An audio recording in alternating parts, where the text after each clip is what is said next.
Hello friends, this is Priyanka. Welcome back to my channel. Today we are going to be painting this small orange wall. Now I wanted to paint an illusion, so I think this is the perfect size for it. In my previous wall painting video, my daughter didn't get a chance to make an appearance. So this time she took over, so she did the entire prep work along with the base coat for this wall. I only had to show her once how to attach the masking tape, and thereafter she took over. It is important to protect your floors, furniture, the side walls, just to have a clean and seamless finish. So before you start painting, just keep that extra half an hour or 1 hour for the entire prep work. It will save time, at the end of the day, it will save you time to not redo everything. So here you see that she's getting some paint for herself. Now, we were not sure if she would be able to handle, so we gave her just a few, just a little bit of paint. I showed her the technique, that is, just take a little bit of paint and rub off whatever is extra, just to make sure that it is an even spread on the wall. I also asked her to go slow, because if you are too fast with the roller, then there is a good chance that you will have splatter all over you. So for the base coat, frankly, it doesn't really matter how, at least to me, how you go by it, because I planned to have around 2 to 3 coats with at least 20 minutes of drying time in between. The video doesn't really show, but this is a bright orange. So once she was done, we let it dry for around 20 minutes and then applied another coat, and similarly one more coat.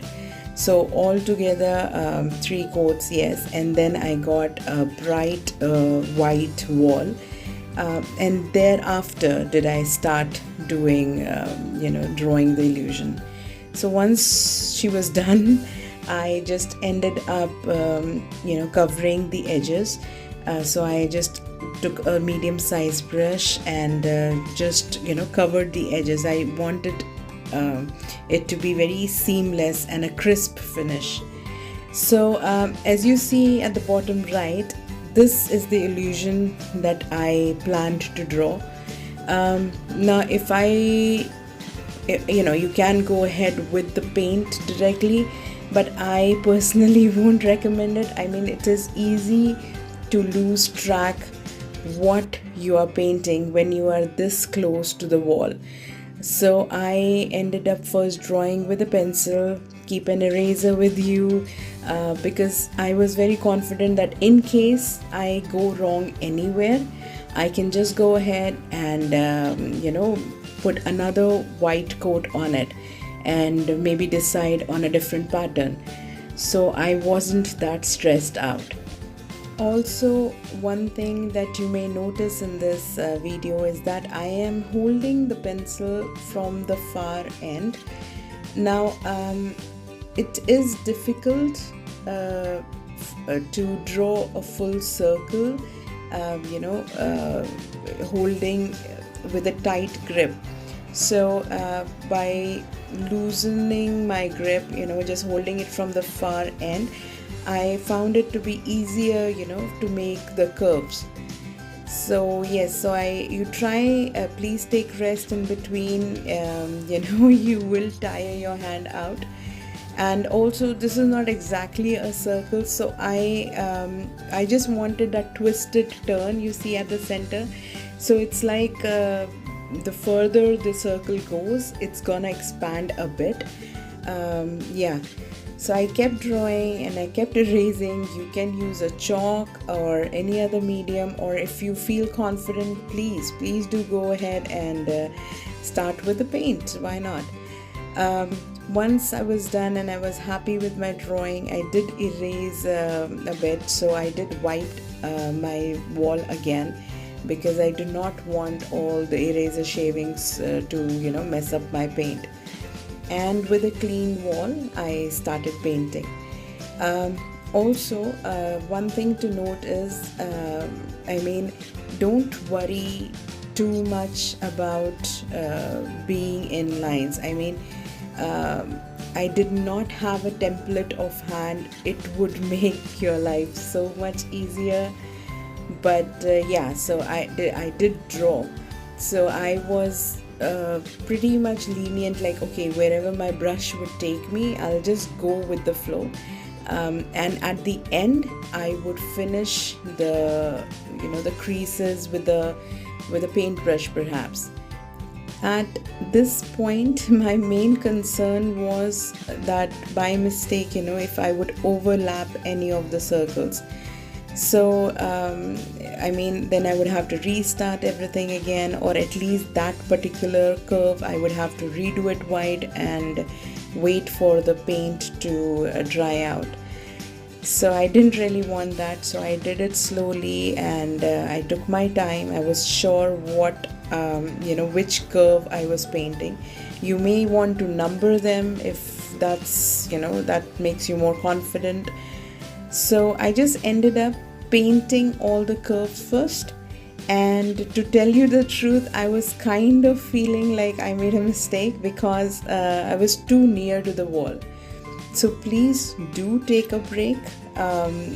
When I clicked a picture and then looked at the picture, and I was like, oh, it's looking like this, because with distance you would be able to see the bigger picture, if you may. So yeah, when I'm that near the wall, I was like, I hope it's looking the way I thought it would look. So yes, so at the end, as you see here, I just used a paintbrush, and my supporters are here trying to help me. So I could have not done without them. So I'm so thankful for them. They kept me going. It can get a bit tedious, but they kept on coming and saying that I was doing a good job, and that means a lot. So yeah, back to the wall. So I just kept a steady hand, and it is difficult to paint a wall, but with a paintbrush it is really, really hard. I painted the whole wall, I would think, in 2 hours, but these lines alone took me 2 hours extra. After I was done painting, I did a bold move. I tried to spray paint the center. With any kind of an illusion, I would think that if it is a little dark at the center, it gives it much neater and seamless look. But I'm not good with spray cans, so it did not work out my way, and I did have to go with it with another coat of white. But it's okay. I'm happy that I tried it out, and it did not work out. That's okay, then to have wondered how it would look like. So yeah, that's the wall. So I hope you like this video. For more such videos, please do like, share and subscribe. Stay safe, stay healthy. Bye bye.